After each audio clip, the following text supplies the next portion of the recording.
Welcome everybody to Satsang tonight. So let's go to sing together and see what Celine and Leonard are going to sing together with us. It's really great to join. Good evening. Hi. Hi. Good evening. So, anything from you? Yeah, we will start this satsang tonight with Why Guru. All right. About the joy, the love, and thankfulness to be with an enlightened one, with the Guru. Yeah, and you know, especially here in the West, almost nobody knows what a guru is. They have all kinds of strange ideas about that.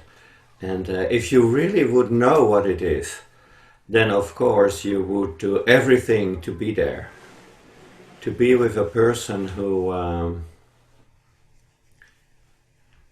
died to himself and who can guide, direct others to love, to emptiness. Yeah, so great to sing it. And there's one of these wonderful gurus also behind me. Yeah, and just looking at one that is at home, but really looking not just to the eyes or the nose or the head, but he's really having darshan can already give such an incredible transformation. Yeah, that's so easy if you have that. If you have that quality that you can perceive it. Yeah. So let's sing about it.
Okay, thank you so much for this wonderful song.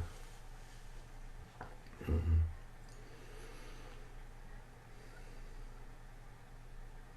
Just in praise of the Guru principle. Mm. So a Guru is never a teacher. Mm. Masters don't have teachings. Teachers have teachings. Yeah, and masters are the teaching. Yeah? They don't have to speak or sing or by any other means speak about it or explain it. They always are that vibration of awakening consciousness. So also being with a master when he is sleeping or when he is running, cooking, shopping.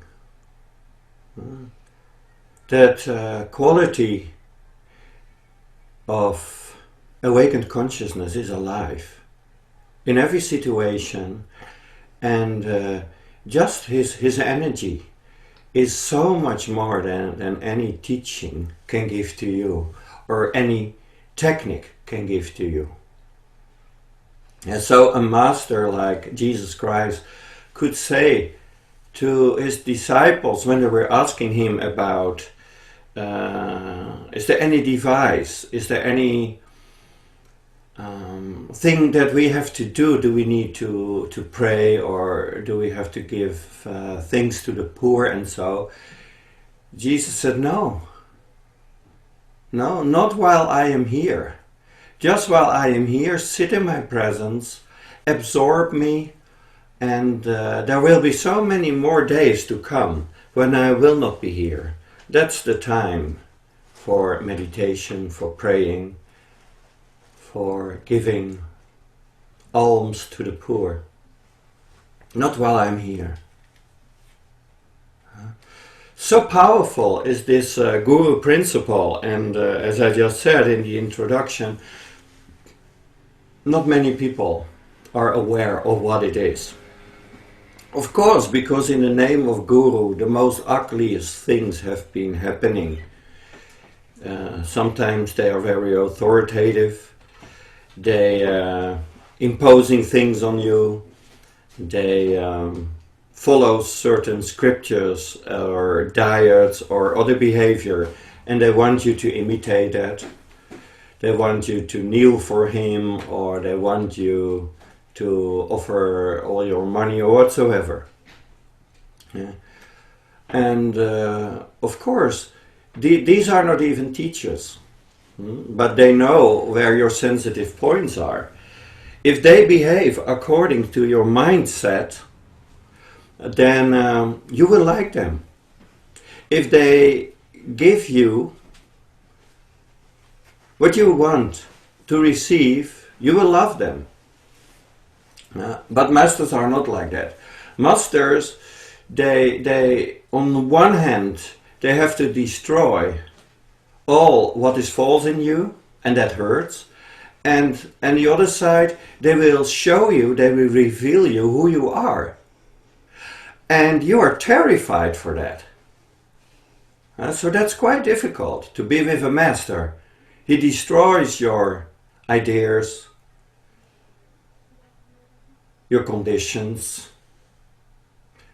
And by being with him, your whole system starts to open up to all what is fearful in you, all that is weak in you, all that is painful in you, and also all the talents.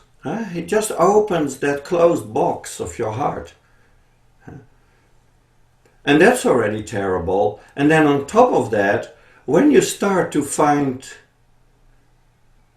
glimpses of your true nature, the mind still is terrified. This is not romantic. That's not easy. So a master is there to surpass all these ideas that you have, all your deepest unconscious fears. He helps you to surrender. just by his presence. Sometimes too by a device. There are wonderful masters, they have no teachings, but they create situations. Like life, masters are life, and they create situations, challenges. Because when we are more talking about teachings or about instructions, or we give explanations on the Upanishads or so, we can still, with our mind, absorb all these things. But that's so different from being in situations and see how you deal with it in situations. What happens to you when the master does something you do not agree with or you don't like? The invitation is really to perceive the master from where he really is. I heard today someone said that they were speaking about pictures of me in Trimurti, and someone said, you know, if you put a big picture of Naropa there, that reminds me of the communist days, when some pictures were also everywhere of the communist leaders. And that shows that this person still has these leaders in his mind. And the damage that it caused. Still, the Communist Party and influence is in his system. And what does a guru do? He erases it. He destroys these pictures. And exactly that's why we put a picture there. So now you are aware of it, that it's still in you. And now the invitation is, look deeper into that picture. And do you see a communist there? Or do you see a fascist there? Or do you see something else that you project on him? But if you really have darshan with that picture, then you might notice the emptiness that is there, the nobodiness that is here. And that helps you to experience the emptiness inside of you. Because if you can see the emptiness in me or in someone else, then of course it shows that you have already that quality inside of you that can perceive emptiness. That's so wonderful if you have that quality, because that shows that that quality is familiar. But anything else that you see in a master is a blind vision. When you see the master, you actually are the master.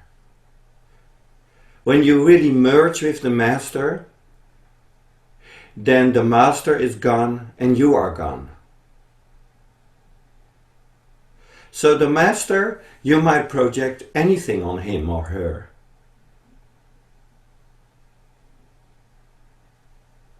But the master's mirror is empty. Now the invitation is, make your eyes empty. Make your mind empty. And really see what there is without any projection.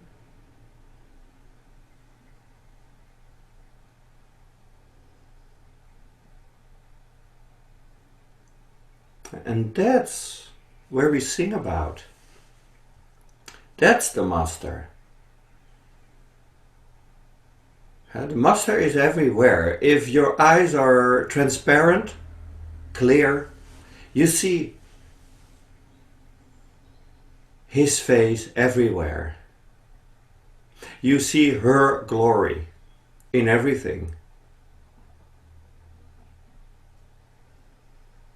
And moreover, you come to realize that this master is you. So Krishna is saying in the Gita, when the history of the Pandavas is being told, he is really saying, this is about you. This is not about a family that lived 5,000 years ago.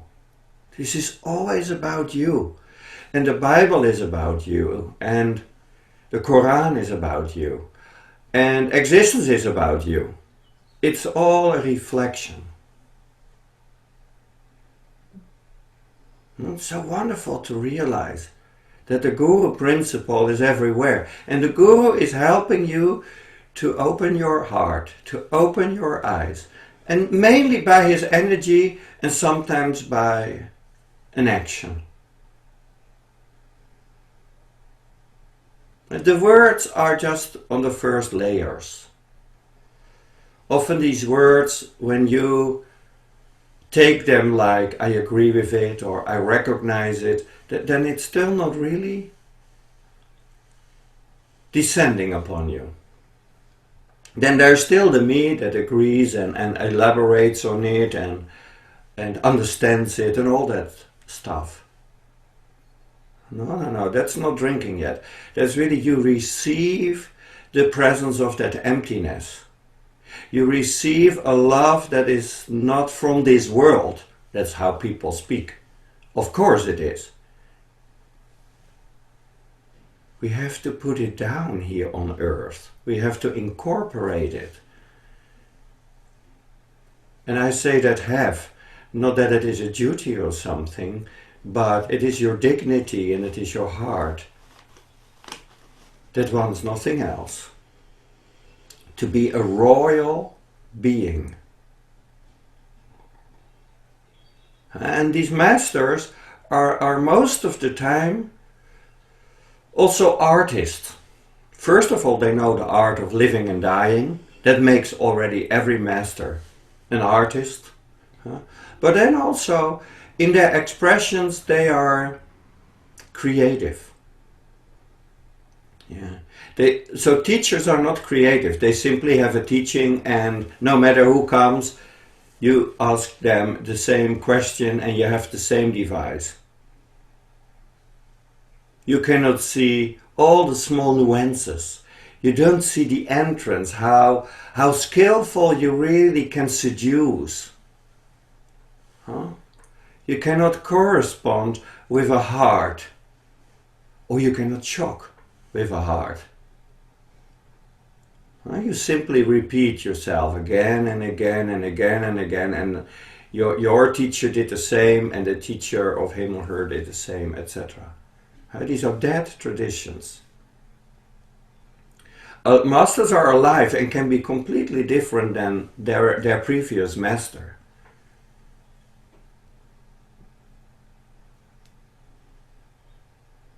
They are the originals, and that's why I'm sitting here.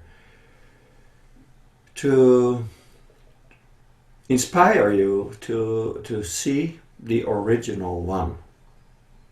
Not the cultivated one, not the conditioned one, not the artificial one, not the one with masks, not the one with defenses, not the one with desires.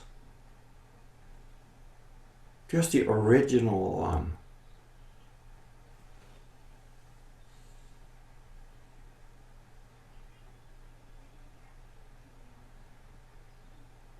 Okay.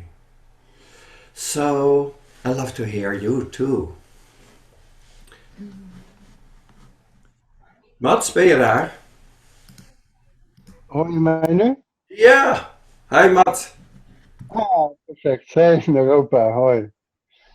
Ja,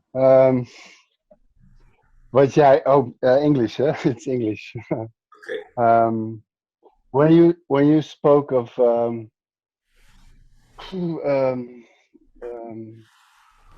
what the master is there for, it really touched me. Um, I'm so I'm so scared for what's in me, and I make it. Sorry, have to get my words together. Um, I find it really, how do you say it, exciting to speak. Um,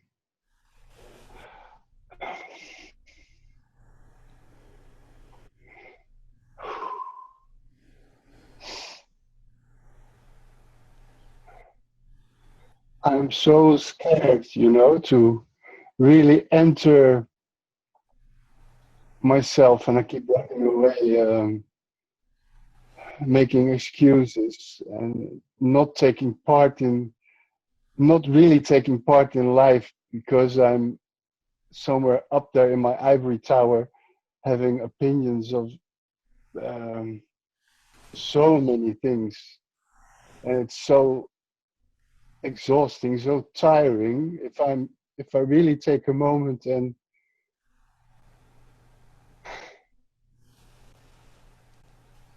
I can't do this anymore, yet still I find a way to, yeah, to go on in that really half living way. Oh, not even. It's much less than. Not even. It's much less than that. You know that. And but I know. but we speak here about the alternative. And there is an alternative from living from that ivory tower you speak of, and perhaps you speak from. That ivory tower is afraid. That ivory tower is so vulnerable. And there is another tower. Maria Magdalena represents actually that tower. That means her name. Her name means also a tower of consciousness, a tower of light. And really much that's so different to be that presence, that light. I mean, there is no fear in that. There you are never trembling. There you enjoy so much, whatever there is.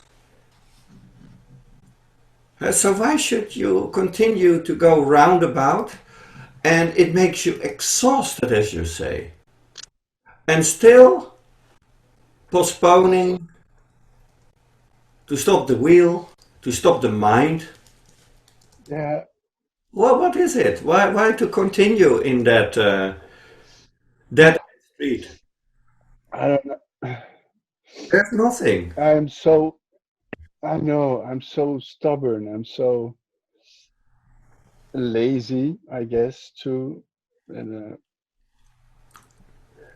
Okay, let's see, let's look at that because I actually don't agree on laziness. You waste so much energy by staying there. You are not lazy, you are working hard to remain there. That's why you are exhausted. If you would have been as lazy as I am, you would also be just so light as I am. Hmm. I'm as what as you are, the last thing? as light as I am. I, I'm as not. light, okay, yeah. My light is without fighting and without conflict. I know, I know. And you have many of them, and that exhausts you. So you are not so lazy. You are working so hard to keep the things Yeah, together. I know, yeah. But I think, I think you know what I mean when I say not disciplined is maybe a better word. Okay, okay, you're But not. Yeah. yeah, the I mean, connection is quite bad, by the way. yeah, It could be that I disappear. yeah. But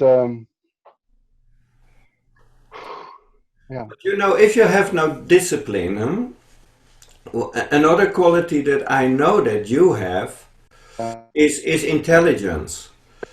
And intelligence can serve you as well. I know. yeah, but but I see that it really can go the other way too, and that's where I put it to use. I see myself doing it, Yeah. and if you, please, what's the way you see for it? I mean, first of all, I remember certain moments that you have been writing me and sharing me and see how perceptive you are. And I see you over the years coming again and again back to satsang. Then I don't see you for a longer period. You come back. And what I see in there is that your structure has problems with coming and going all the way. But your heart wants it. And not only your heart, every heart wants to be free, to be happy, to be enveloped in love. Everyone. So you too. And you have experienced the dark side of life a lot. And that can also mature you. That's not bad. So you know there where the darkness is, where the pain is, you know that.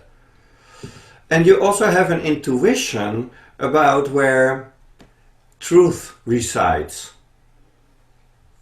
Yeah. And really, it is in your heart. And you say, but I'm so scared actually to really look at that, to enter that. And then the next one is to be that.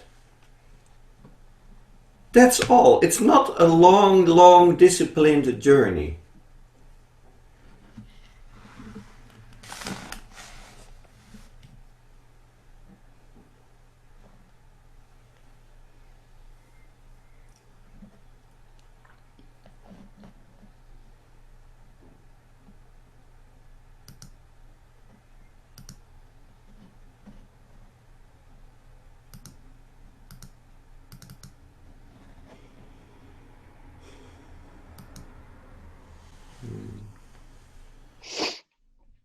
Thank you, Naropa. Yeah, you're so welcome.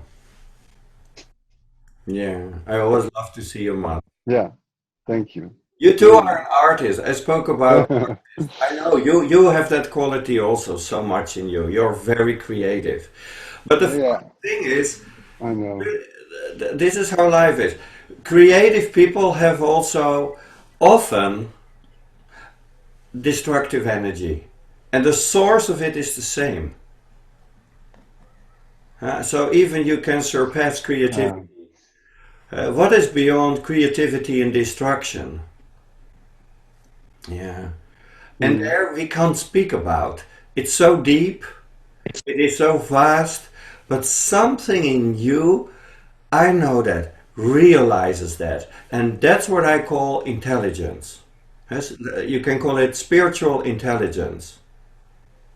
And mm, that is there. But you are also distracted. Sure.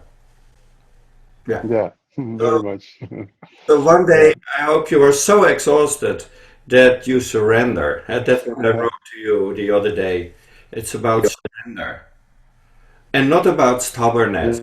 Yeah. You know, when a stubborn person surrenders, that's kind of so beautiful.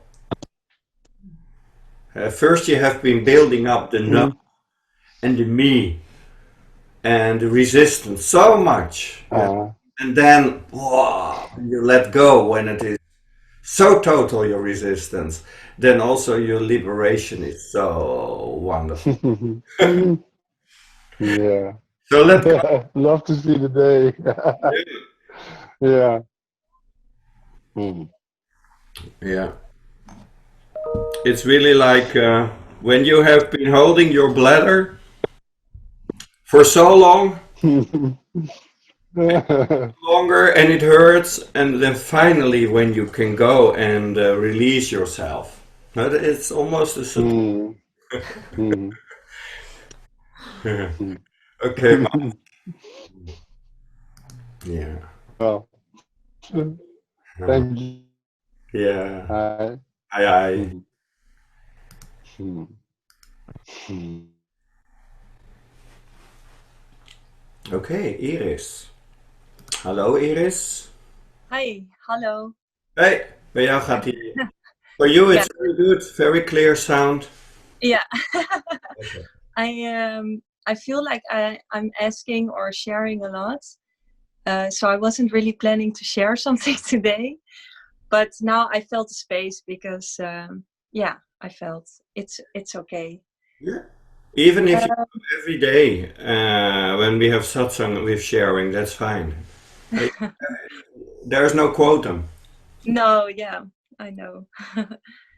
um, what I find a bit difficult is I know that my structure is quite disciplined and serious, and so when I'm really trying to surrender to this, yeah, to you, to a master, or yeah, what you talked about, to this light that is also in me.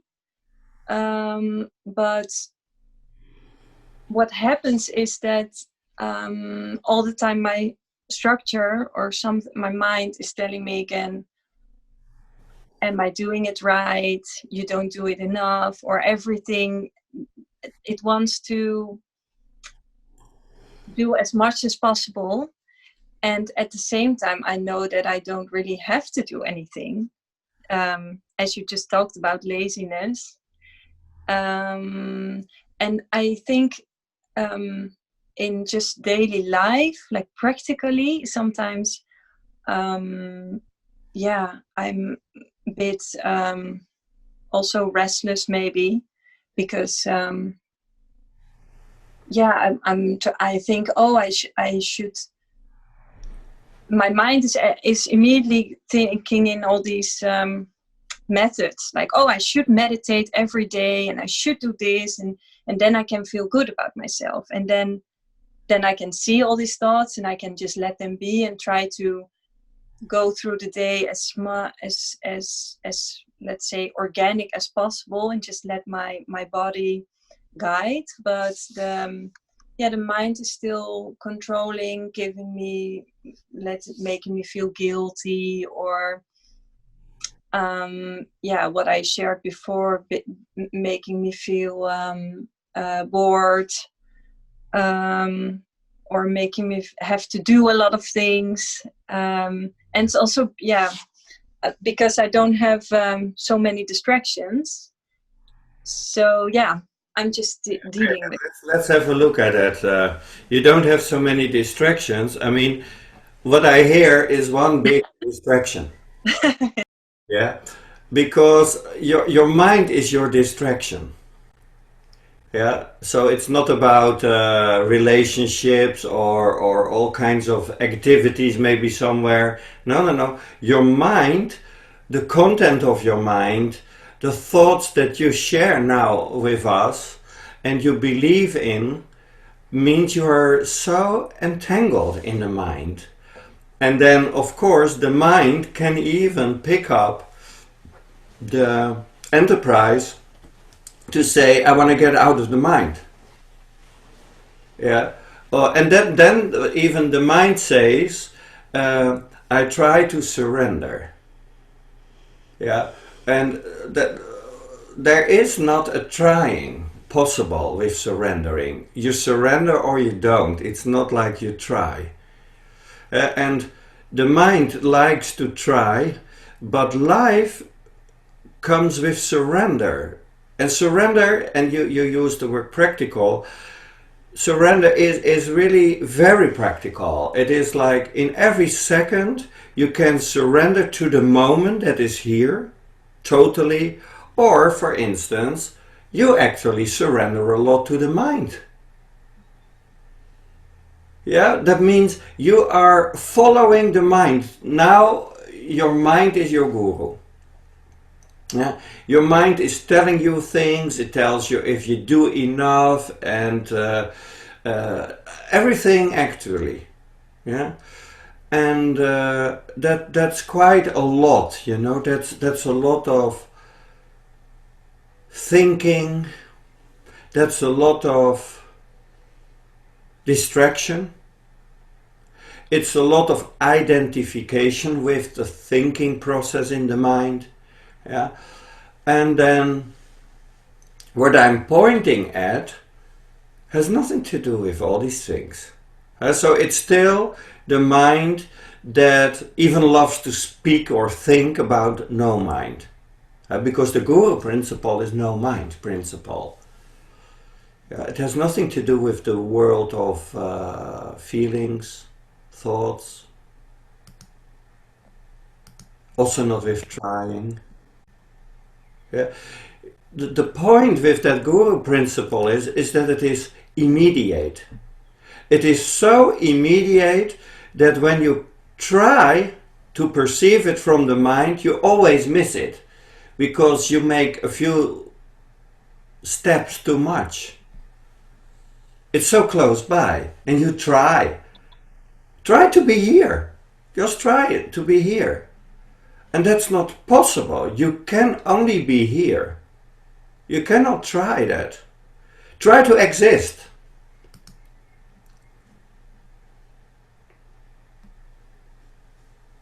You can't try to be.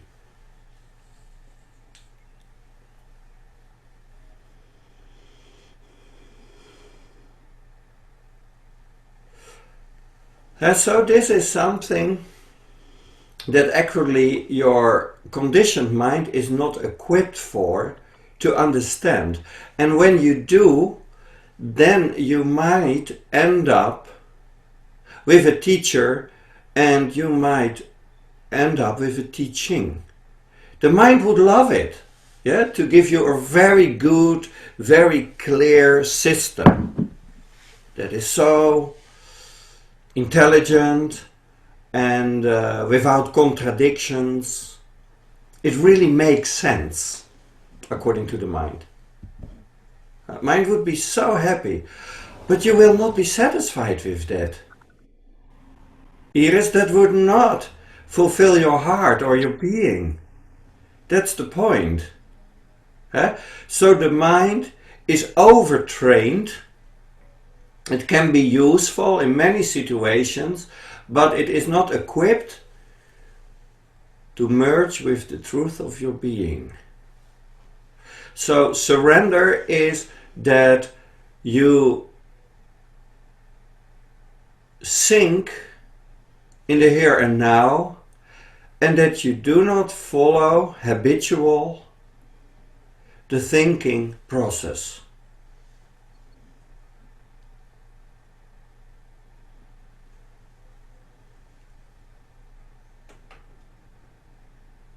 And that's so nourishing. Whole existence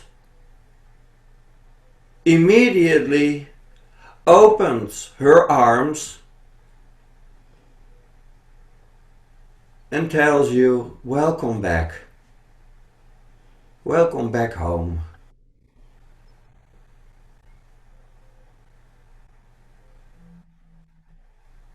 And that's how existence is. Existence is inviting you, calling you, waiting for you. It has an incredible patience. And the mind, the thinking mind, is a kind of screen, is a kind of defense system. Even when it tries to understand reality, it is still more a wall that it creates than an opening. And this mind creates what we call Maya, illusions.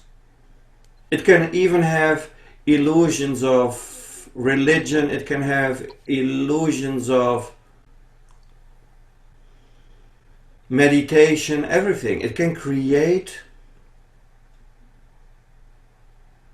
all kinds of imaginations, and there's nothing against the mind. It can create wonderful things. The whole world that we see, made by man, like bridges and roads and houses and cars, it all comes from the mind. And so it is useful, practical. But there is something else. I call it intelligence. And sometimes I give it other names.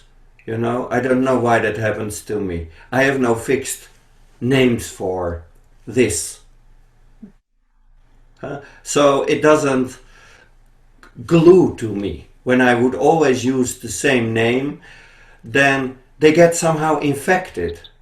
Like we started with the guru. The guru, just that word, is so contaminated. Or love is so contaminated. Actually, all the words are so contaminated. There is so much past. It has been used for so many different things. Often the opposite of what it originally meant.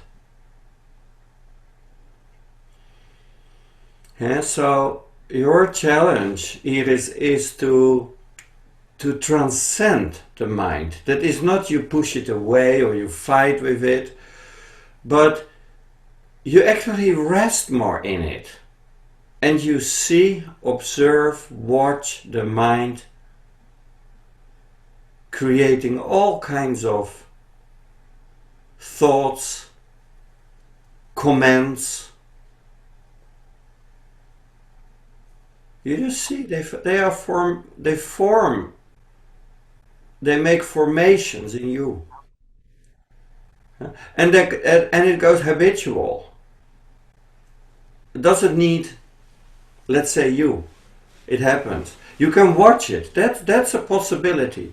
You can just be aware that thoughts, formations take place almost continuously. Also when you don't need them. And of course, you might one day notice something like, but what is it that can see the mind making all these formations? Who is seeing that? And then you start entering the world of meditation, awareness. And then you can travel with the formations if they continue, or you can travel with presence, with awareness. Yeah. And I know that it is so habitual, the thinking machine and the feeling machine, the whole experiencing machine. We are so distracted by that. And we don't see in whom everything takes place. That place, you can't even locate it. It has no time. It has no location. But everything takes place in it. Boredom takes place in it. Resistance takes place in it. Enjoyment, everything takes place in it. In who? And when you raise that question, then you, of course, you stop thinking. Because if you continue thinking, then you could say, okay, who's thinking now? No, it is something else. It's so close. You finally you come in the world of intimacy. Intimacy with existence, with God, with reality.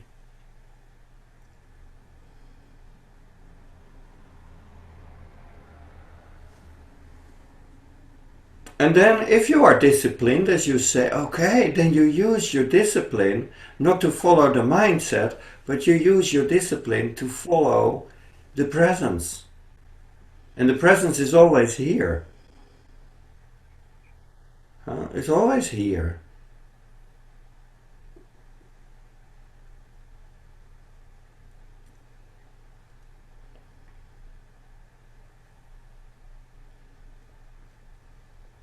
And it's so simple, it's so much more simple than thinking.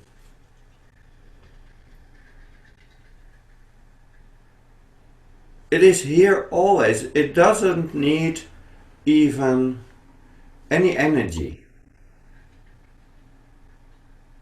Thinking needs energy. Stopping with thinking, even more energy. And this presence, it has not a source of fuel. Yeah? It just exists by itself, and it is so free. It's not created by anything. It's auto-creative. It creates itself. That's the source of existence. And when we humans plug into it, merge with it, come back home, our whole system is in ecstasy, is in bliss, is in love. Yeah? And the more we move away from it, that can be intellectually, but can also be in other ways that we move away. Yeah. The lesser joy you have, the lesser fulfillment you experience.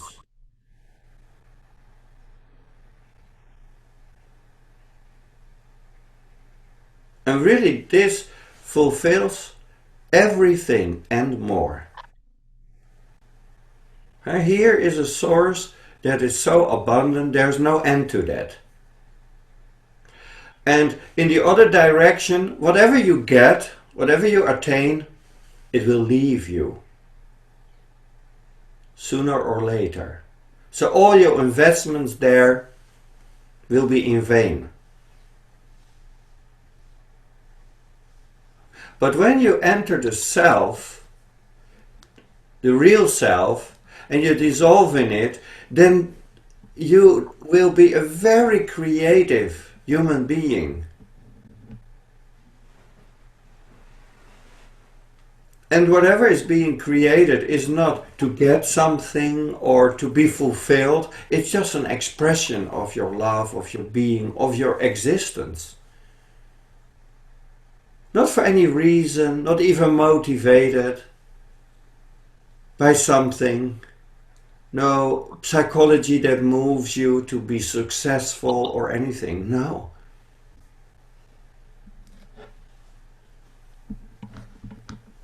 It's just your dharma that's being lived. And that's always beneficial. And we all have talents. And they just come out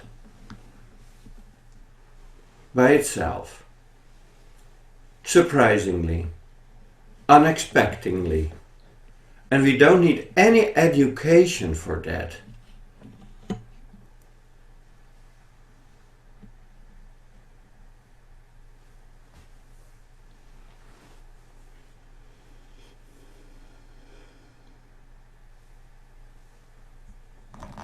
So the tool that have been cultivated in you by our society and so, that has been useful for many things. And now, to surrender that means not that you throw it away, no, you still can use it. But you surrender, that means I don't follow that anymore, because there's no deeper fulfillment possible there. And by surrendering it, what I was explaining before too much, you have been building up something, you have invested in it, you might even be attached to it. And the more it is, the greater your liberation is if you are able to let go. And that's what a Christ actually means when he says that the ones that have absolutely nothing in their hands, they will get more and more and more. That's how the law of existence functions. And the people that want to get even more and more and more, they will end up as existential losers. They might have accumulated lots of junk and opinions and appreciations from others, but their heart is dry.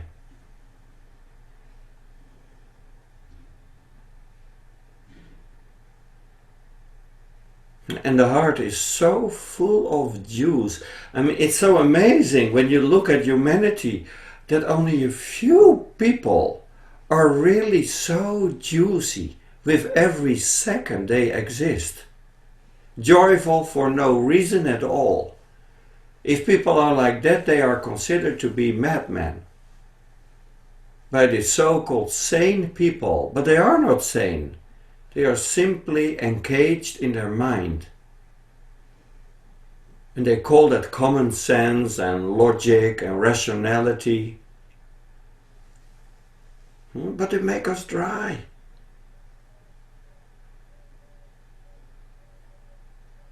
Yeah, so there's not so much needed here. You just slow down. You don't have to force yourself to meditate. Of course not. You cannot. Such a beautiful device as meditation, forcing yourself is like raping meditation. You cannot force yourself to live. You can't force yourself to love.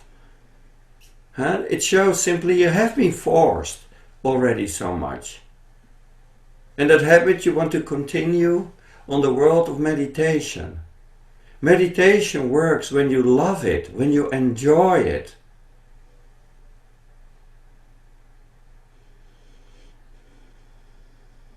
And meditation here means simply here, being here, totally.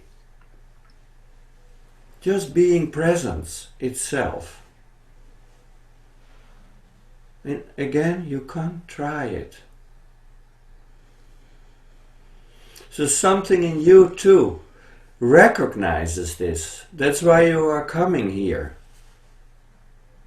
You know, I'm not here to please you or so. No, I can give you something much, much bigger.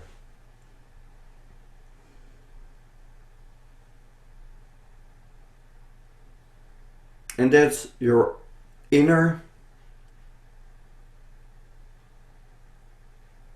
richness. So I can't give it, but I can point to it.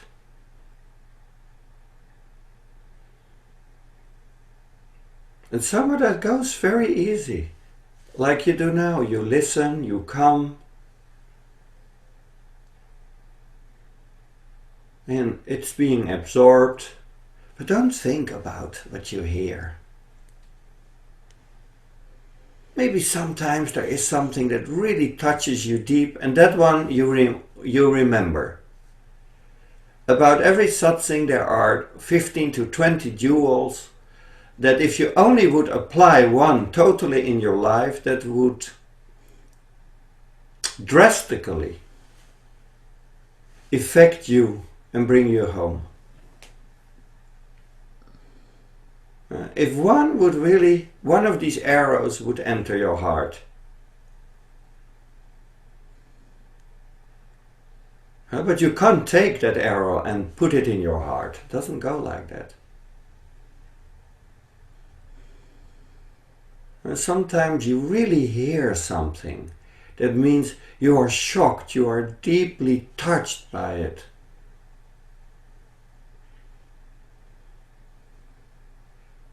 And then one arrow is enough.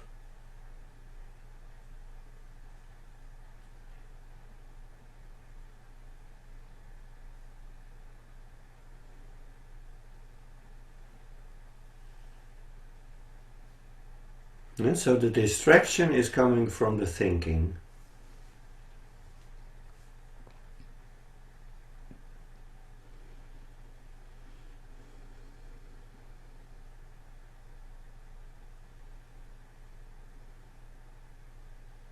And by being here together, your presence deepens, your heart deepens.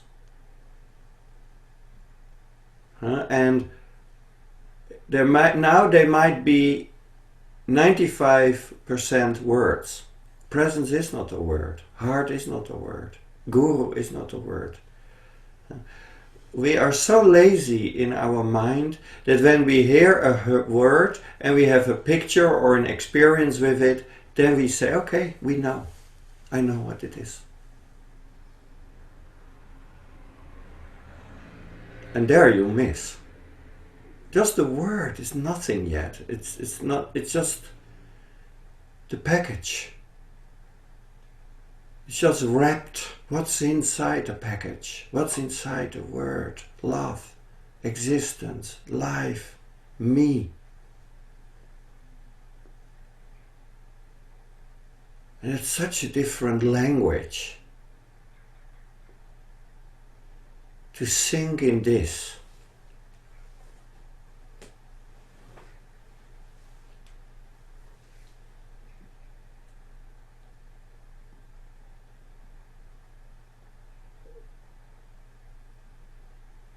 Yeah, and from the conditioned side, this language seems a bit unfamiliar or vague, unclear. But the closer this comes, this language, the more familiar it will be. And since it is your home and it is not something to be cultivated, you even end up to realize this is me. It's a realization, it's not a knowledge.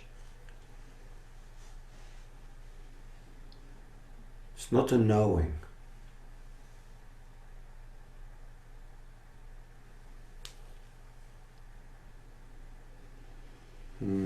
Anything from you, Iris? No. In the beginning, I had a lot of comments in my mind, Yeah. and but with the arrow, that really, I think maybe that was, or I think it felt like a little diamond, because that was so, yeah, that I want to take the arrow and put it in my heart. It's so, that was so, I recognized that. And then I really felt, I don't know, I felt this joy, and yeah, Yeah. thank you. There's That's really, immediately joy. Yeah. yeah, That's exactly there. You know, there's such a deep fulfillment when this is even touched. Touching is already joyful. yeah, So when it completely enters, it's so much more than joy even. yeah. Yeah. And also somehow I felt like, okay, so I can just wait for the arrows, you know, I don't have to forcefully collect them from all the places. No. So yeah, it was really nice. That's the point of receptivity.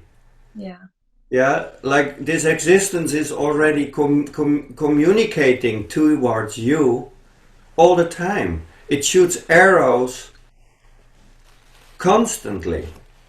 Yeah, but because there's too much you don't notice them. And when you are able, and there we come to that world of art, when you are able to create some space, receptivity, openness, then one of these arrows can enter your heart. And one is enough.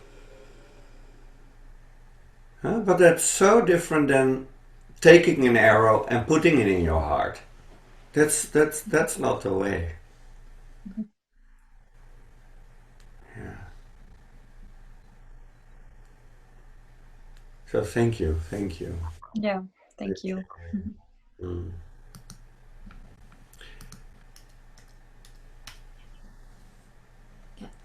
Yes, Magda. Hi, Naropa. Hey. Hello. I also didn't want to listen to my mind saying that I share way too often. So Oh. I decided not to listen to that. And I wanted to share something that happened to me today. When I came from work, I had a really long day at work, and I found a moment to step outside and lay down in the garden on a bench. And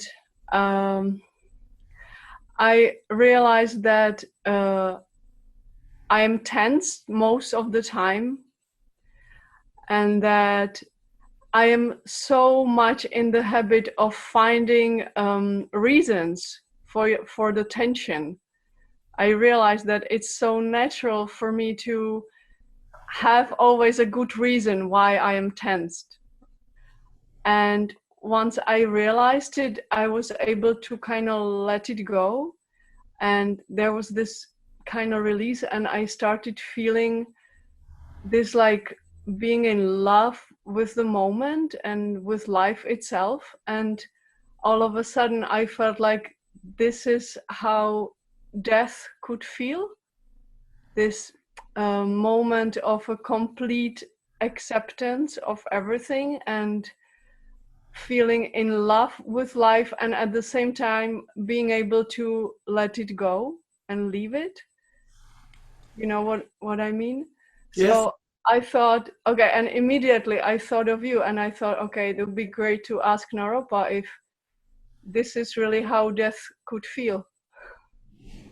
Yeah, but this is also how life feels.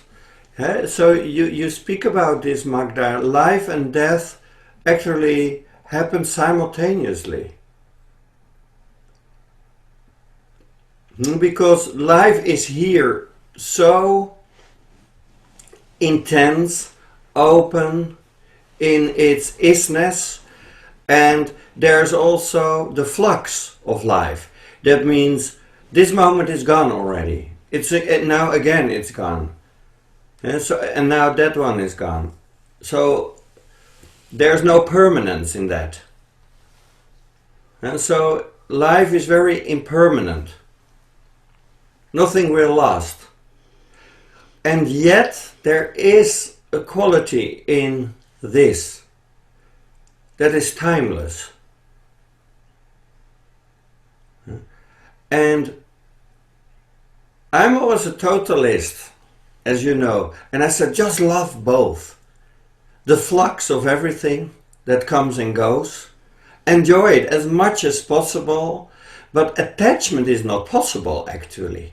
If there's attachment, you kill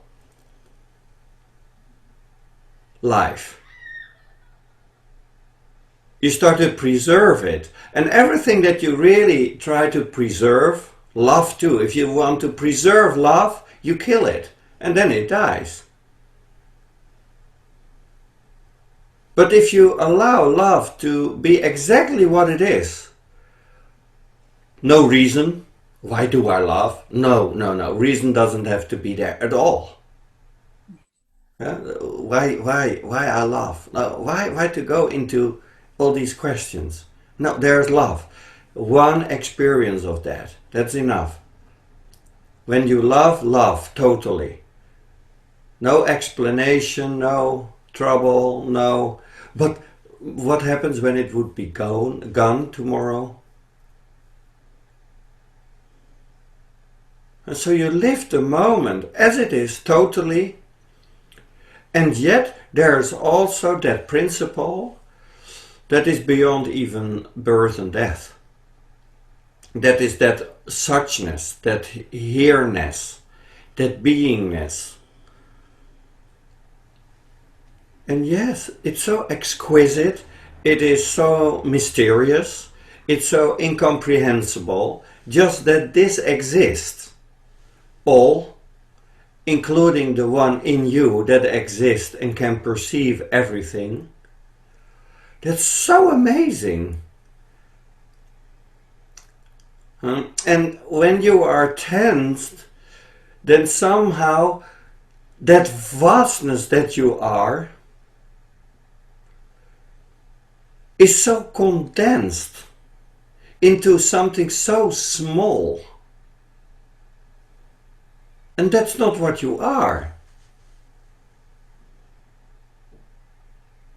That means I have limited myself so much to a set of ideas and a body and some memories and some problems and the identification with your job, where we spoke about recently. No way. These are very small fragments of your existence. And you identify yourself even with it. That makes you tensed.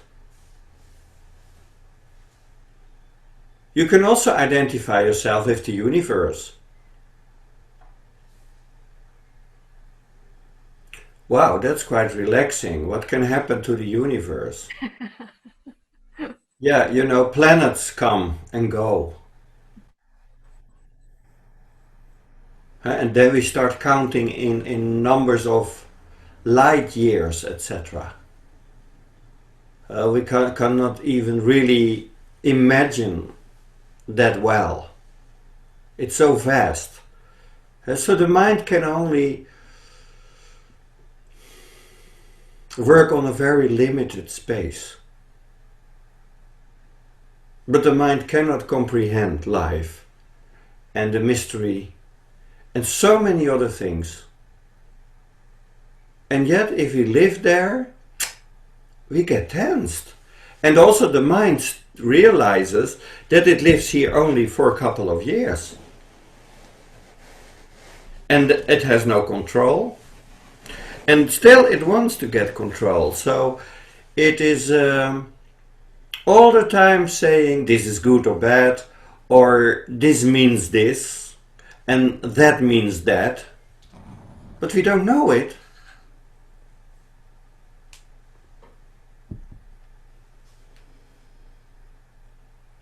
So cause and effect, okay. There the mind feels quite okay.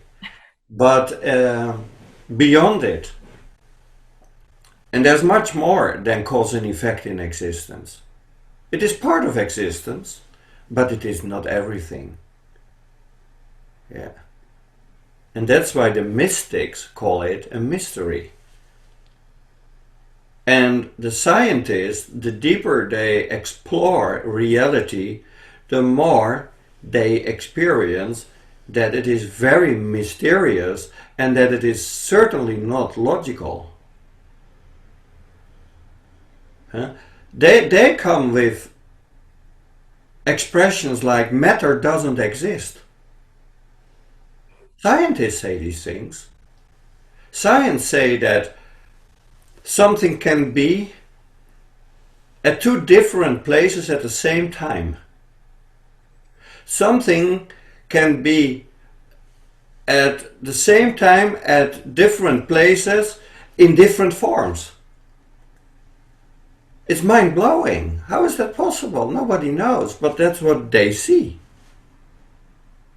And then when you start actually also examining yourself, not from the mind. If you use the mind as your tool, the result will be very limited. Yeah, but there's something so much more that can, let's say, first contemplate. We can think, but we can also contemplate. And then from contemplation, we can go into meditation. And then even meditation can become samadhi. That means that we are completely immersed in existence. We are one with it and total with it. And then we can experience our beingness and beyond, our non-beingness.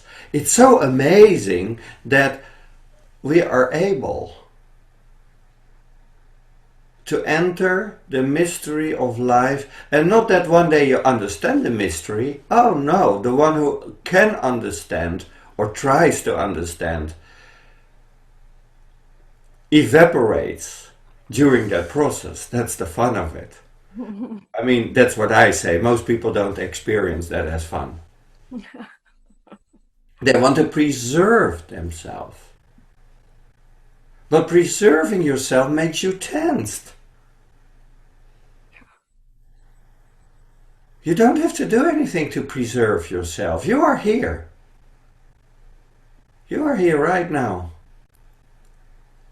And what that really is, I don't say what it means. What that really is, that can be explored deeper.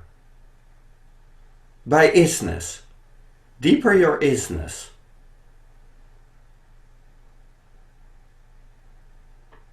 Yeah, that's not happening with thinking. And when we experience this deeper isness, oh, we always love it. Then there are no tensions.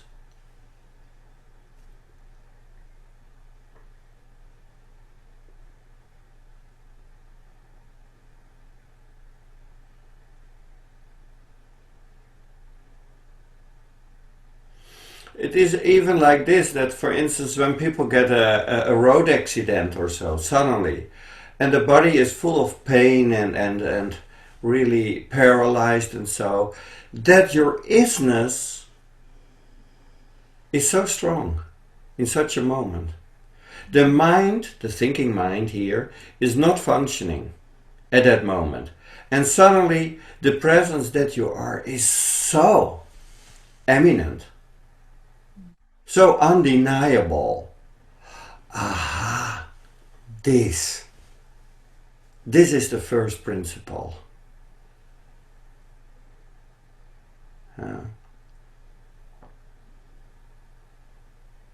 Yeah, so that whole system, that structure, that mindset, etc. Wow, it's all the time in a hurry, running, looking for, projecting. It travels in time, it's so horizontal. And I say, hey, move also vertical. That means be here now, deeper and deeper and deeper. Well, you are active, inactive, that doesn't matter. Be here now.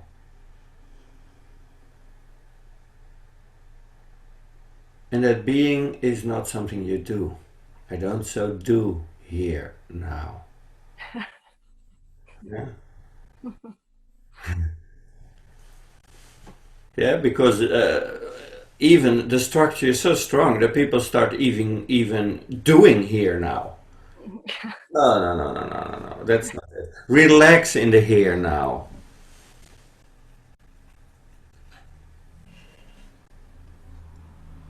And then suddenly you experience, now there's no me, but something else takes it over. And that's the master. Or that's existence. That takes it over. And when there is too much you, Magda, it still knocks on your door, it shoots arrows constantly, but there's too much you, so you don't notice it. Because you are too tensed.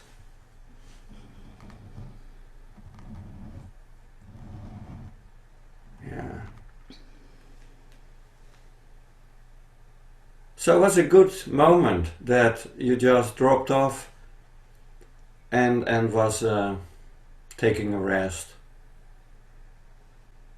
Yeah, it was it was amazing, you know, and I felt then the huge, or I realized more and more how much suffering there is in the structure and in the opinions and judgments and all that you're saying.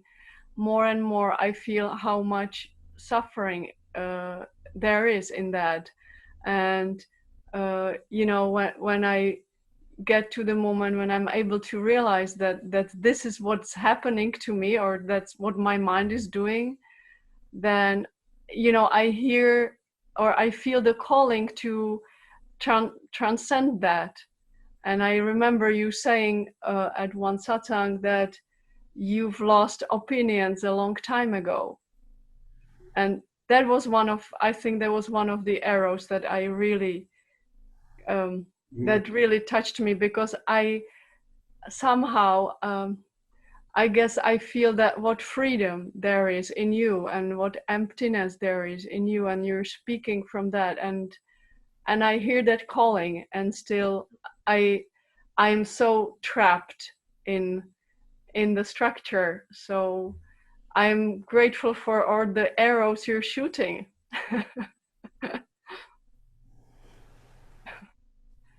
Yeah, thank you so much.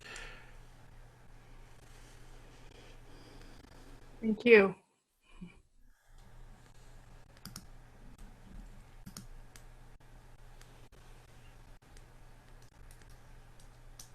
When there is not a self, that identified self, all these things that are related to it, and one you just mentioned is opinions.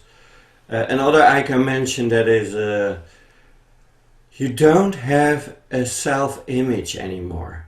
I mean, if something is liberating, it is so wonderful when you do not have a self-image. No self-thought, no self-image. And what is there? When these things are not there, so much space, because self-image and self-thought occupies us. We are enslaved by it. And really people kill on earth because you have a different opinion, a different thought system, a different religion, a different image. And then you are killed already for that. And here it is all about losing any image about yourself. It's so free.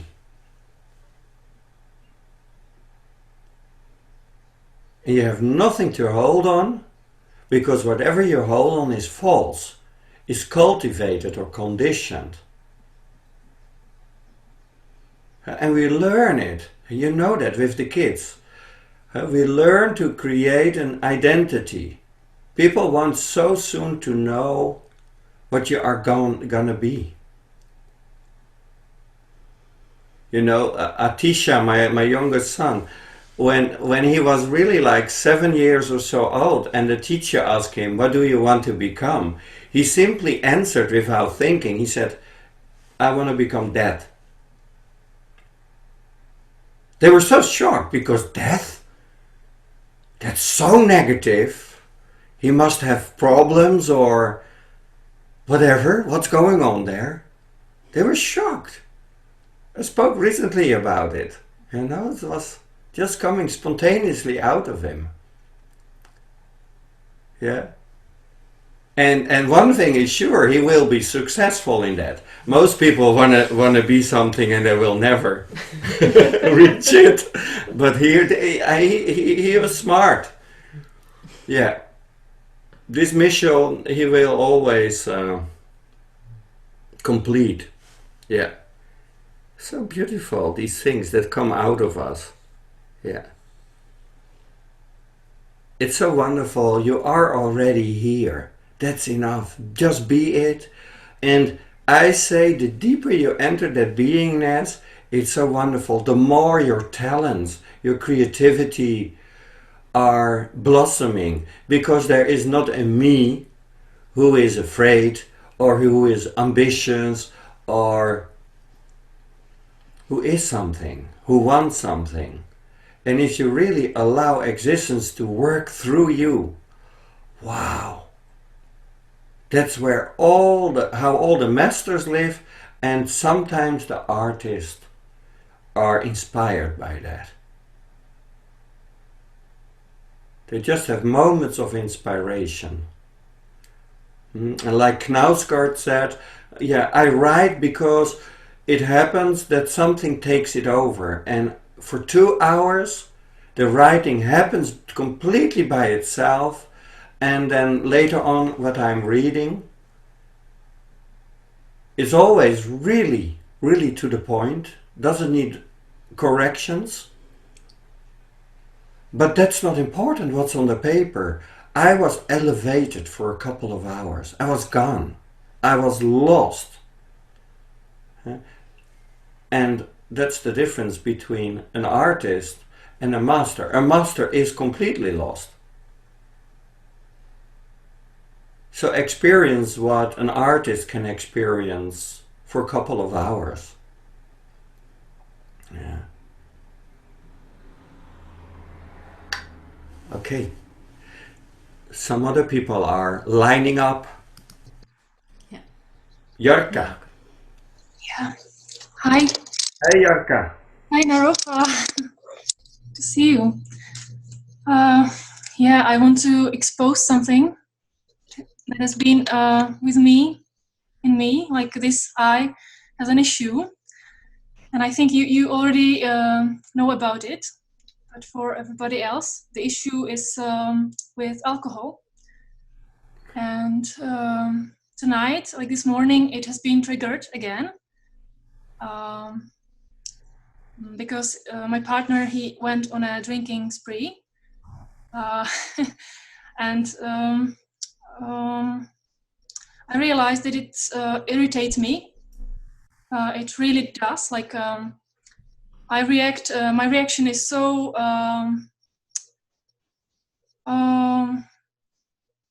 Like it's like it's there is no choice. So I realized how deeply conditioned I am, and but when I but part of this realization that I am conditioned in this way is that in my case it is like being opposed to alcohol, like even creating a position, like taking up a position of being the one who is against, like who knows that this is not right, not good for you. So I realized that this is really, there is no insight on this level. It can't be gained there because I have been conditioned this way, but they have been conditioned in the opposite way. So that's just a clash on this level. So even though, you know, I'm really extremely irritable on this issue, and I hate it, it's like I can see that there is really nothing to be one. Like there is no, it's not like if there were a battle of arguments, there is nothing that it cannot really lead to anything. So so that's what I've just realized, you know. Yeah. And I don't want to be I don't want this to be my life sentence. No, of course not. It is your cage, you know. So for someone else, the alcohol could be a cage, a prison cell, and for someone else, to be against it can be a prison cell. And that's the same thing. And I'm glad you are aware of it. But it still happens, eh? You say it's so powerful, it's so strong in you. Yeah. Yeah, but it's on this level because when I was lying in my bed during the night, I could feel that it doesn't have the power to go deeper, like really deep. It doesn't do anything with the core.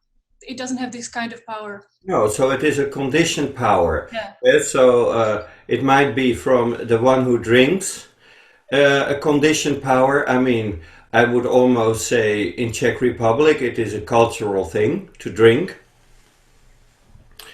And then of course in you feel bad about it or you don't like it. And yeah, you are right that you see that, hey, actually there's no difference.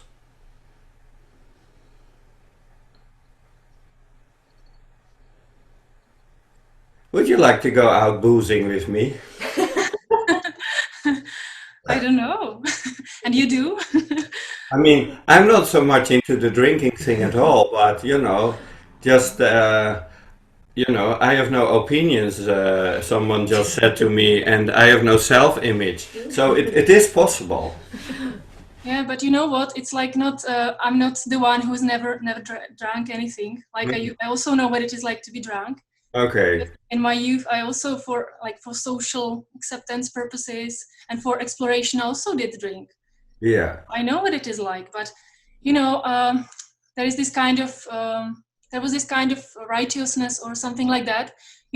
I felt like I know, they don't know how how things should be, and this is okay. like Okay, there your arrogance shows up. Yeah, Wonderful. exactly. Yeah, wonderful. You are the good girl, and you are the spiritual lady, and yeah.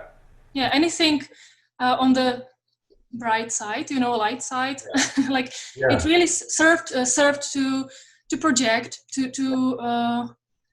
yeah, I have been using it also. Yeah, for my causes. Yeah. A judgment is always there because you don't see the totality of a person. So you see only a small action and you classify it in a certain way. And you don't see the totality of it. And of course, sometimes you can see someone is drinking alcohol and it doesn't serve him, but it is actually destructive. That takes place a lot. And also, you are free if you, for instance, live with someone that drinks more alcohol than you like, and you feel disturbed by that energy, you too are, of course, free to say, I don't like that, you know. You can consider, if that happens a lot, if you want to live with someone. I know myself, I would not like to live with someone who is stoned or who is drunk or drinks every day, or smokes cigarettes or eats meat. I have a long list, you know. Yeah. And but it's not judgmental. It's absolutely not judgmental. No. I know people that are, even when they are drunk, they are so great people. Even then, there's a man, he's actually almost always drunk when I see him, but I love him. I like him. But I would never like to live with him. That's something else. Huh? And I don't judge it. Because there are thousands of ways how we deceive ourselves. You can do it mentally with, you are the right and bright one and the other one is the bad guy. That too is a prison. That too is a poison.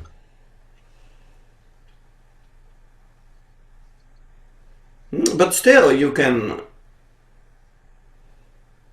feel like, I can't live with someone who's doing that a lot or so, or even once. That depends on your sensitivity or...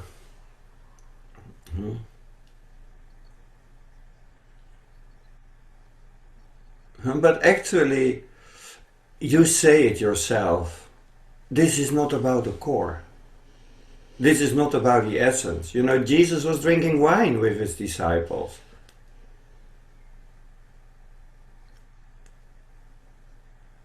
And meat. You know, and there are so many of these things. This is never about the core.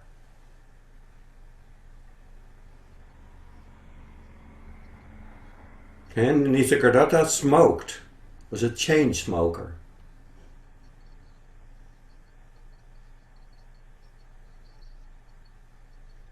And so actually it's wonderful to let go of all your opinions. You see, it happens to you, and then the focus is not on your partner, the focus is on me. Here I am judgmental. Here a lot happens to me.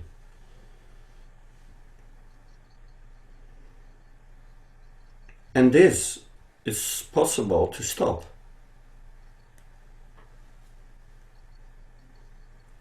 And really, I hear it so once in a while, also in satsang, that people want to change other people.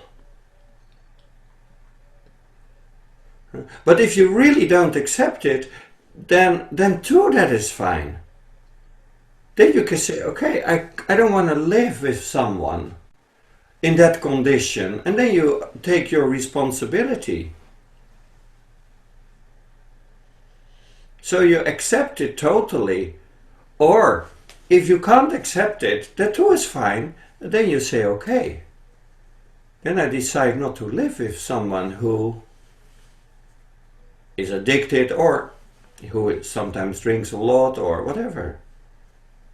If it's unacceptable, don't complain about it.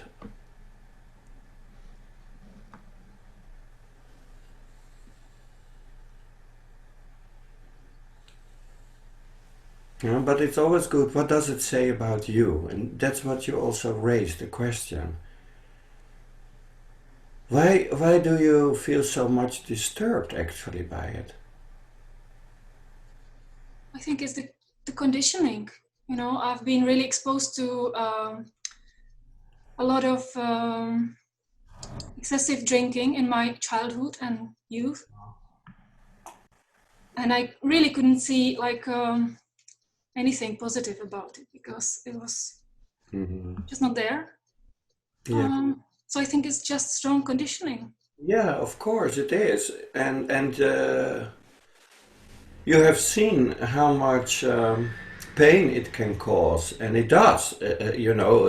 Nowadays, I heard that some people are a bit concerned about a virus, but something like alcohol already for so long it causes so many injuries and deaths and traumas, so much more. It's so much bigger, and there are other issues as well. Many more people die because of alcoholism and the accidents and the violence related to that. The rate of violence in South Africa is so much lower now because alcohol is not available.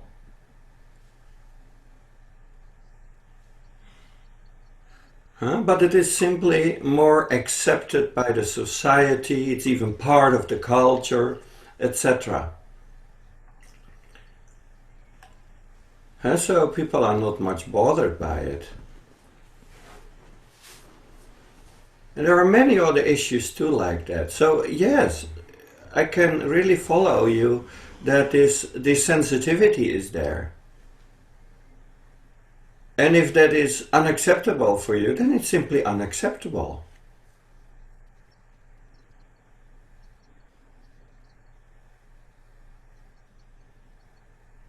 But you can also go into another direction, and that is heal your pain or trauma that is there.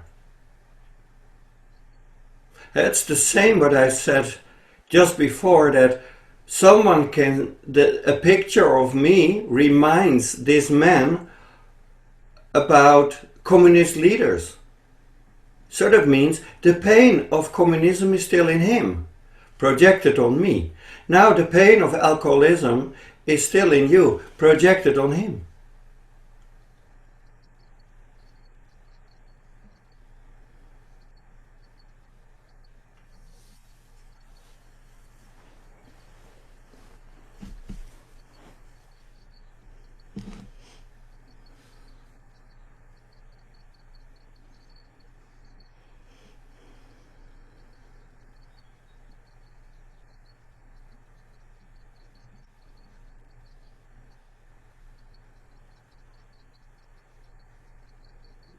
But the core business for everyone, why all these things are taking place on our planet, in human beings, and I don't talk about social drinking but I really talk about people need drugs, drinks, and all the other things that make them unaware because there is so much pain.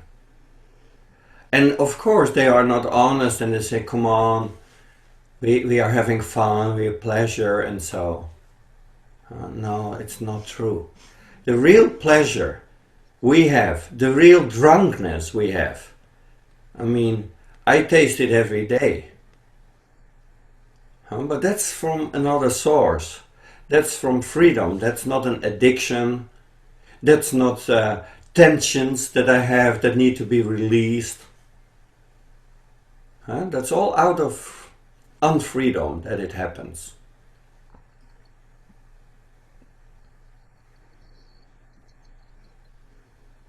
And so actually in that case you see it everywhere. Everywhere people run away from themselves. And even when you accuse these people, you too are running away from yourself by accusing them.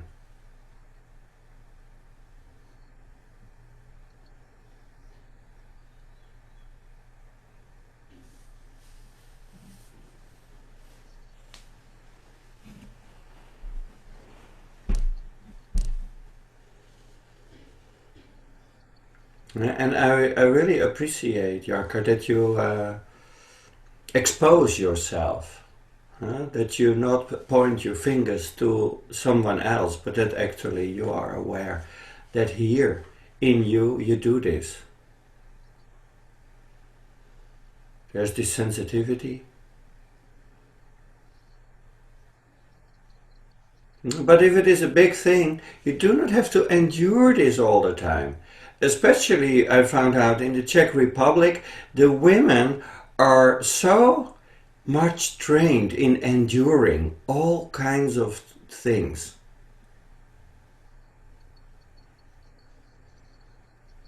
And that makes you a victim. The ladies have victim energy a lot.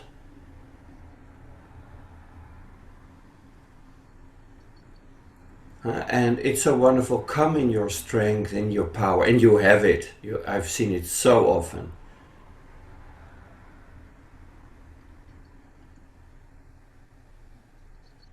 And when it's not acceptable anymore, when from your strength, from your dignity, then something else. I would not live with people who drink and drug and all these kind of things. But also not who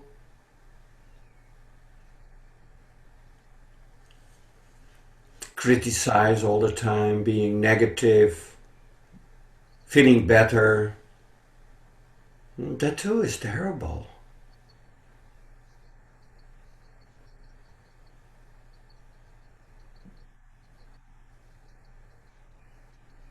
But condemning is something else. Yeah.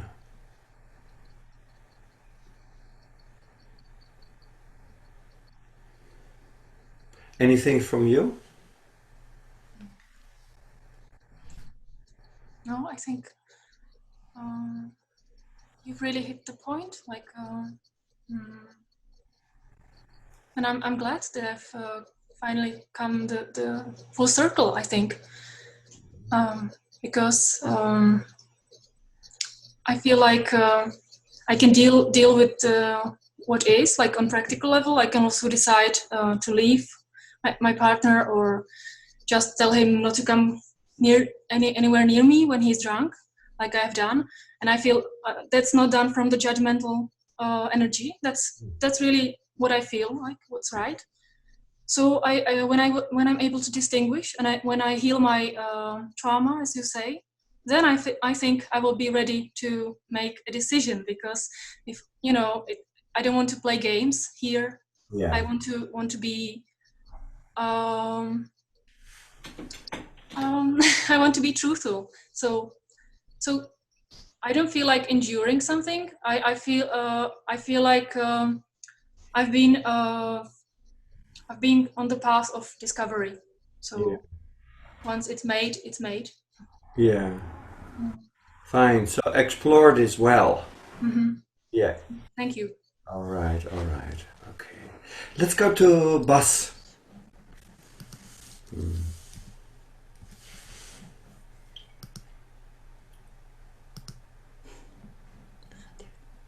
Unmute. Hi, Bas. Hoorbaar, yeah. Yeah. We can hear you. Very good. So, well, I just wanted to share that I'm sitting here and enjoying a lot of satsang. Especially when Magda was sharing about experience on the bench, and then you were saying, what if you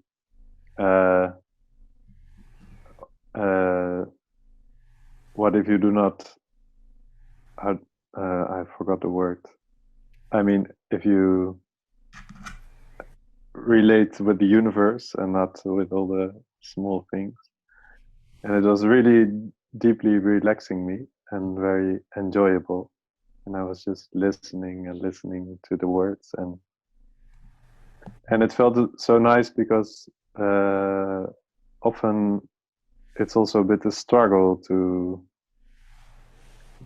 listen to your words. Not always, but often also I feel like restless with it, or feel like something I should do different, or no, I don't know. And now I just was, like you sometimes say, more like a shower and Yeah. enjoying myself, just sitting here. And then I enjoyed it a lot that you proposed to go boozing with. I mean, this opened also something up that you say, yeah, we can, if you like, maybe we can go drinking. Yeah, and I also recognize the tendency in myself to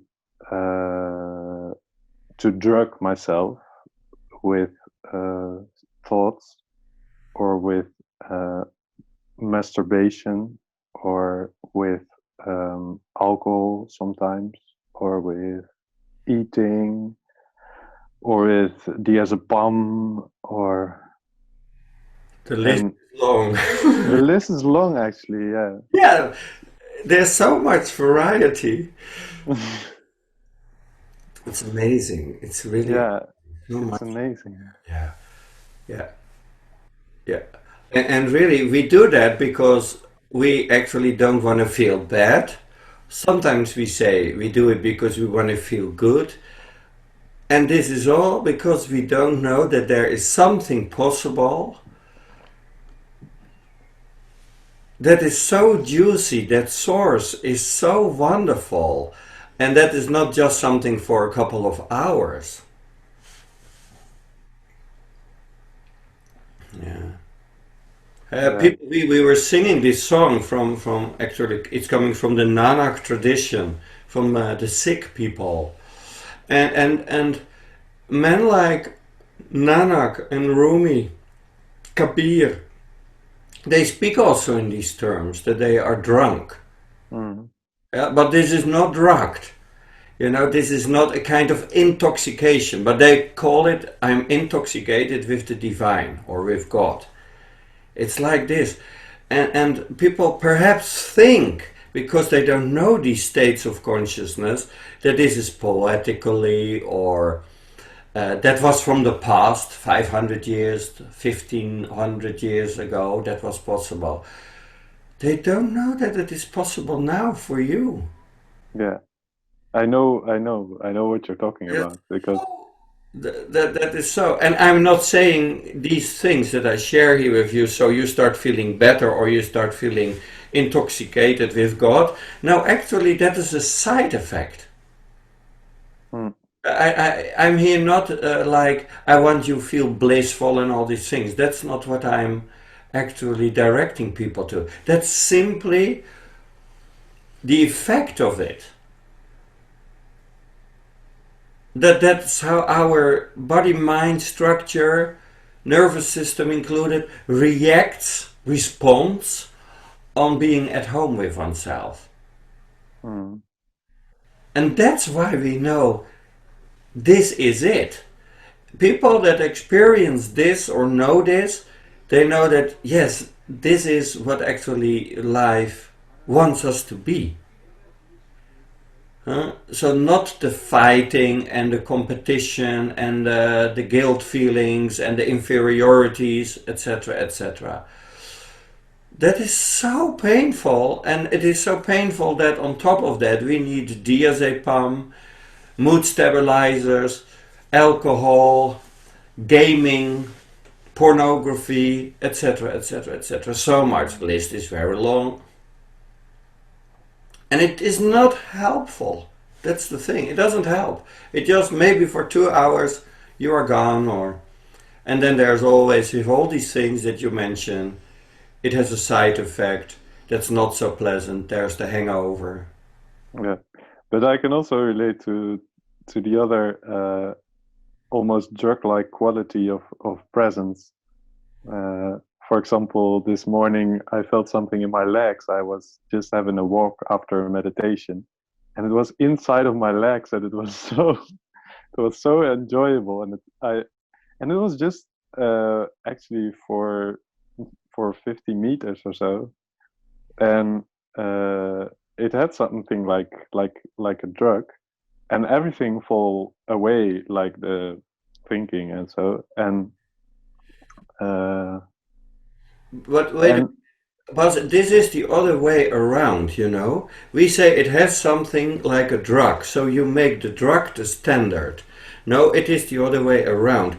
The drug is just a way to approach that orgasmic feeling, that blissful feeling that is natural. And I really appreciate that from the psychiatrist here, Jan Voudrenne, who once said that all these drugs and all these other addictions is a spiritual perversion. Mm. So actually what people are looking for is the relaxation and peace of being united with the divine. But since that is not easy for people as they are, there are not good guides for that. It's not coming on their way. The alternative is to drink or to drug or whatsoever. But actually still that shows that people want to be out of their mind. People don't want to be constantly worried in their mind and chattering and getting tired there. So then taking something gives you the feeling of peace. But it is, of course, it is a false notion. But if you don't know the real one, then you say, okay, at least the false one is better than to constantly be in pain. But therefore, a scientist like Buddha really said, okay, what's the cause of pain? What's the cause of suffering? Let's really go there. So actually simple. And he's not thinking then about it. That's so wonderful actually, especially of the East, that great issues are there, like the wife of Shiva asking questions like why this universe is there. He is not a teacher. He would have great stories of planets and of all kinds of theories. No, he gives her meditation technique. So she can explore herself, find out what the essence of life is. Yeah, and when the essence of life is being revealed, there's no suffering.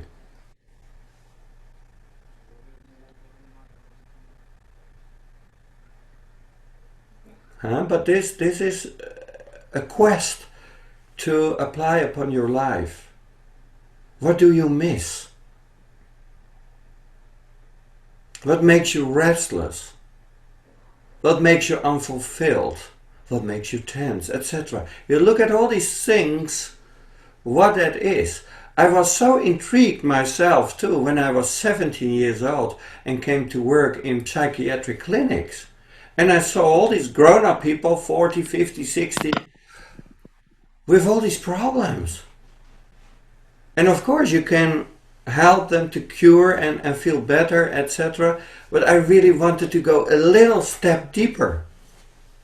What's the cause of this?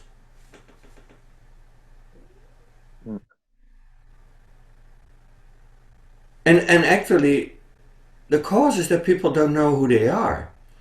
And that knowing who they are is not a mental thing. It's not a theory. It's not a philosophy. It's not a religion. It is an existential issue. And it's so wonderful if we apply that. And since I didn't know how to apply that, I was also just groping in the dark and looking in art, looking in existentialism, looking in getting high. It didn't work until I start meeting people and I could simply recognize they don't live in the shit. They don't live in pain. For them, happiness is not just something like the absence of pain. No, it is a positive quality. It is something that rises up from their heart, from their being. So better listen to them. And that really, really worked. It's not even like it makes sense because that is for the mindset. No, it is medicine. Masters give you medicine. No drugs. So Buddha even called himself a doctor. He operates people. And that's exactly what I'm doing. I operate people. I don't give them drugs. I don't give them hope. And all these kind of things.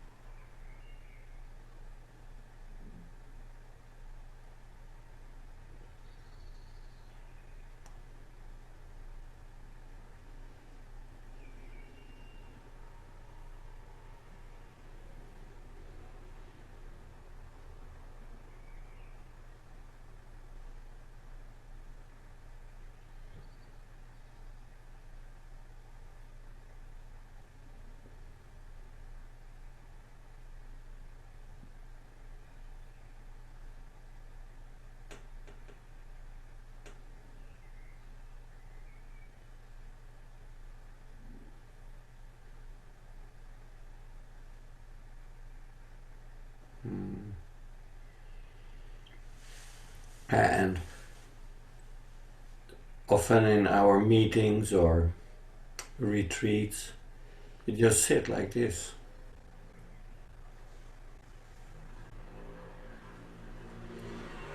And that sitting is just enough into itself, without boredom, without cravings, without fantasies, because it's so exquisite just to sit.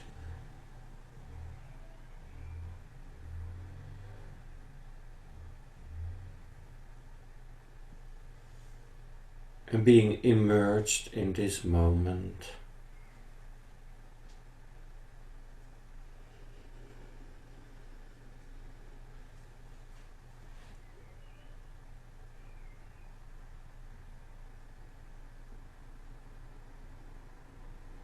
And when one can't sit like this, can't be like this, that means there are some issues stored that are disturbing, that are frozen, some wounds, some trauma, some memories that have been embodied. That's how we find ourselves, and it makes us even human. And everyone has his own ways how to deal with it. One escapes in the intellect, one escapes in gambling, one escapes in religion. There's so many ways, but it's also possible not to escape. That means confront, meet, explore it. When you miss, okay, you can fill it up, but you can also explore that missing. When you feel bored, you can entertain, but you can also explore your boredom. When you feel a craving and you want to drug yourself, you can also explore these sensations that want you to do them. And that's so wonderful if you can apply it. Then one moment we don't do that automatically, reactive, habitual, but there we stop for a while and we endure it. We are present in our craving, in our desire, in our restlessness. And this is how we crack the rock. This is how we open the pain. And really opening the pain, it might be painful for a moment, but that is something else than suffering for the rest of your life. And that's really what people do. People are rejected in their youth by their parents or so, and the rest of your life you are a victim of that. That's very common in human lives. And you do everything to avoid it to be rejected, or you drug it, or you entertain it, or And just here we say, okay, let's face it, let's meet it. And of course, many people say, but how? And they go to therapy, etc. No, there is something so much more effective.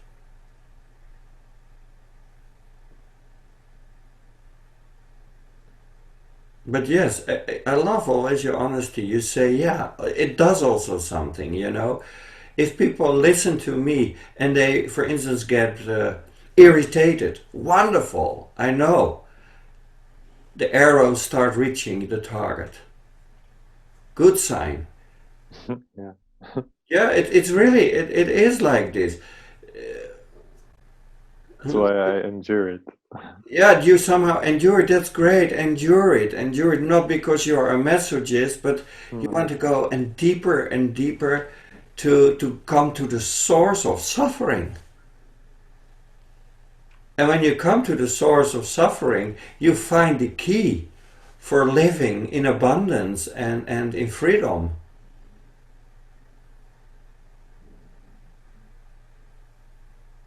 The suffering keeps you away from your Buddhahood.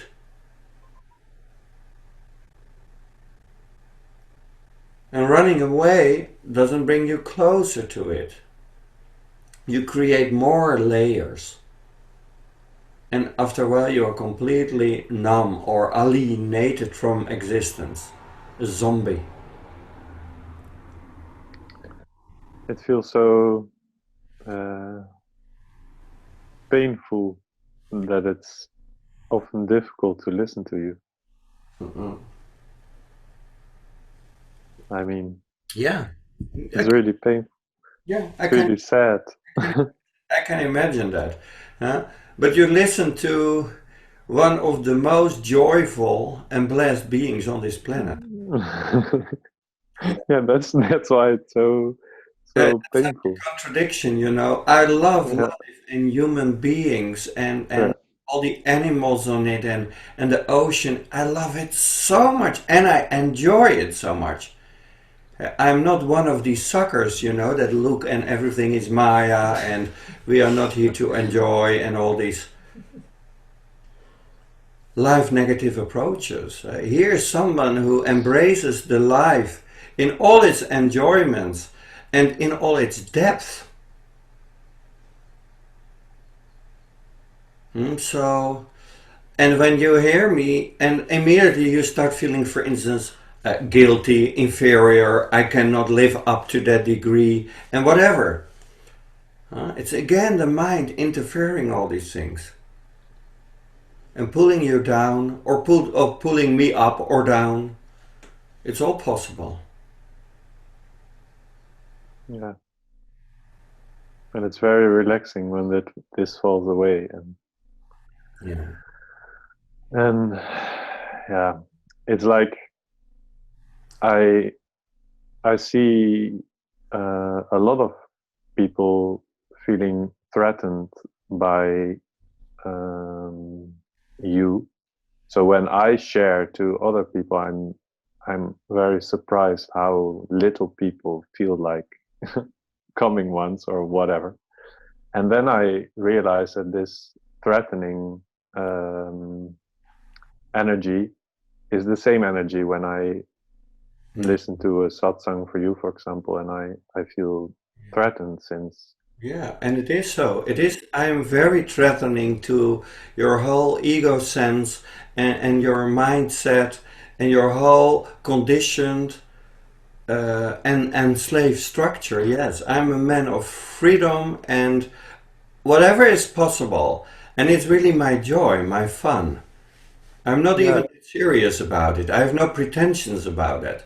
Yeah, I sing this song and I can't help it. It's my nature.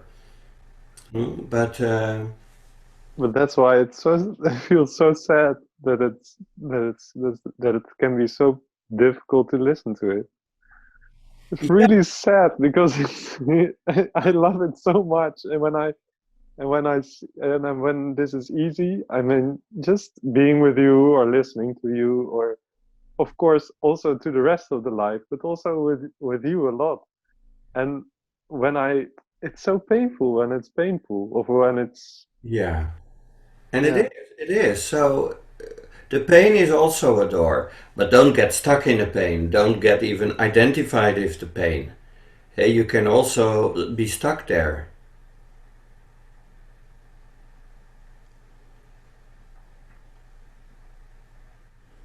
yeah, Yeah.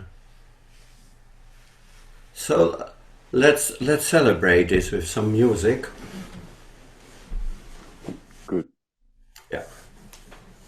Thank you, Bas. Yeah, I love you so much, and that's so easy for me. People don't see their own beauty. Okay, we go to Selena and Miriam. You changed position so I can see Leonard's wonderful t-shirt even better. Gonna play Jaya Sitaram Hanuman. Great, guys.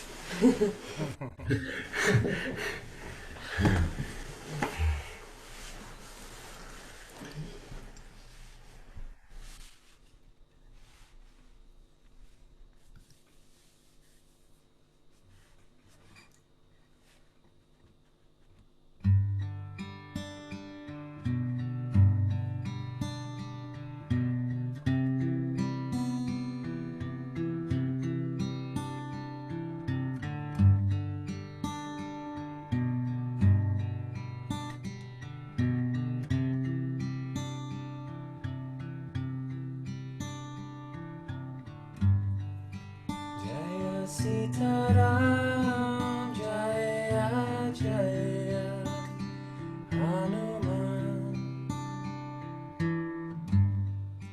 Jaya Sitaram, Jaya Jaya Hanuman. Jaya Sitaram, Jaya Jaya Hanuman. Jaya Sitaram, Jaya Jaya Hanuman. Jaya Sitaram, Jaya Jaya Hanuman. Jaya Sitaram, Jaya Jaya Hanuman.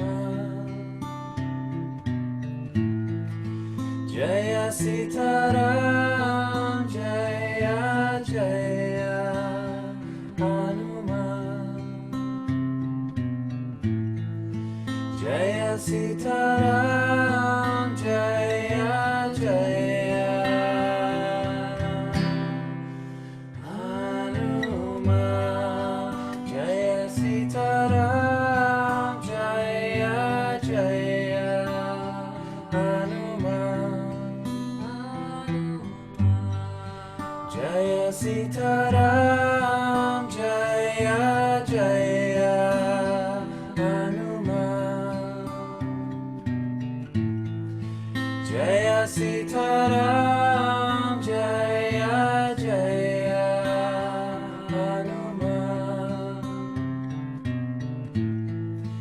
Jaya Sitaram,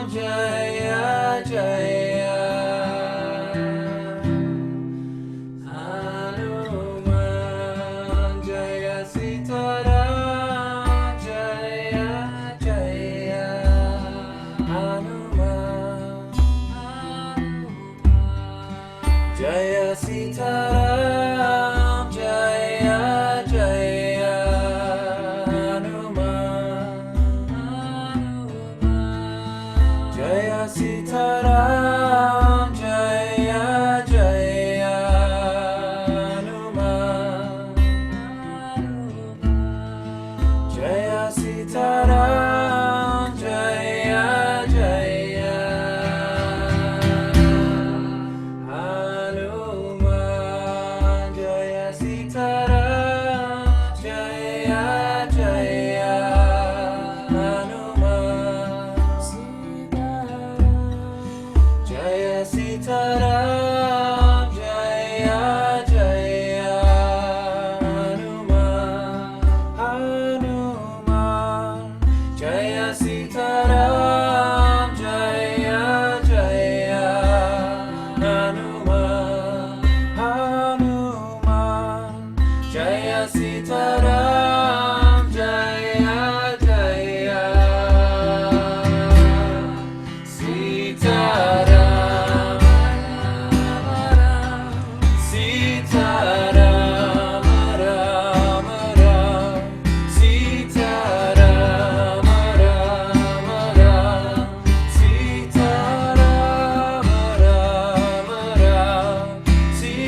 Jaya Sitaram, Jaya Jaya Hanuman. Jaya Sitaram, Jaya Jaya Hanuman, Hanuman. Jaya Sitaram, Jaya Jaya Hanuman. Jaya Sitaram, Jaya Jaya Hanuman. Jaya Sitaram, Jaya Jaya Hanuman.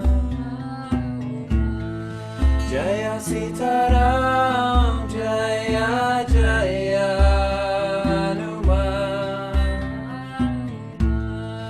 Jaya Sitaram, Jaya Jaya Sitaram, Ram Ram, Sitaram, Ram Ram, Sitaram, Ram Ram, Sitaram, Ram Ram, Sitaram, Ram Ram, Sitaram, Ram Ram, Sitaram, Ram Ram, Sitaram, Ram Ram, Sitaram, Ram Ram, Sitaram,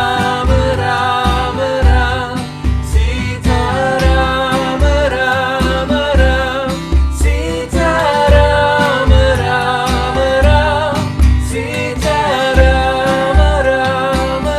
Ram, Sitaram, Ram Ram, Sitaram,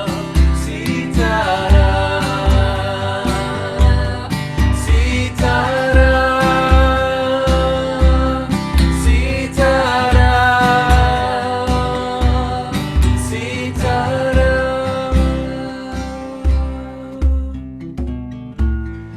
Jaya Sitaram, Jaya Jaya Hanuman. Jaya Sitaram, Jaya Jaya Hanuman. Jaya Sitaram, Jaya Jaya Hanuman. Jaya Sitaram, Jaya Jaya Hanuman. Jaya Sitaram, Jaya Jaya Hanuman. Jaya Sitaram, Jaya Jaya Hanuman. Jaya Sitaram, Jaya Jaya Hanuman. Jaya Sitaram, Jaya Jaya Hanuman, Hanuman. Jaya Sitaram, Jaya Jaya Hanuman. Jaya Sitaram, Jaya Jaya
You can bring this energy into the night, into your sleep.